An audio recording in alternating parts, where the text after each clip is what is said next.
ప్రకటించుకున్నా ఏమన్నాడు ఆయనకి ఏం భయం పుట్టిందంటే ఇది దబ్బున టీఆర్ఎస్ వాళ్ళు కాంగ్రెస్లో ఉన్న సెక్షన్ అంతా కలిసి బీజేపీలో యువ నాయకత్వం ఉన్నది 18 ఏళ్ళ నుంచి 30 ఏళ్ళ వరకు యువకులందరూ బీజేపీ దిక్కున్నారు.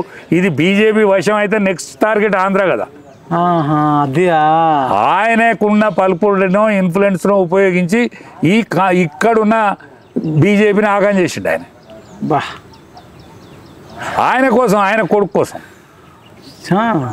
నువ్వు కాదలుచుకుంటే తెలుగుదేశం బాగున్నా.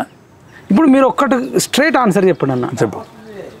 కాంగ్రెస్ పార్టీ వల్ల రేవంత్ రెడ్డి సీఎం అయిందా, లేదంటే రేవంత్ రెడ్డి ఒక్కడి వల్లనే రేవంత్ రెడ్డి ఏం చెప్తున్నట్టు వాళ్ళ అనుచరులతోనే నా ఒక్కడి వల్లనే కాంగ్రెస్ అధికారంలోకి వచ్చింది, నేనే కాంగ్రెస్కు బతికిచ్చిన, నేనే జీవితాన్ని ఇచ్చిన, కాంగ్రెస్ నేను లేకపోతే కాంగ్రెస్ లేదు అనేది అలా అందరితో స్టేట్మెంట్లు ఇస్తుండే. ఇప్పుడు ఈవెన్ ఆయన కూడా 10 ఏళ్ళు సీఎం అవుతా అంటే దాని అర్థం అదే వస్తుంది.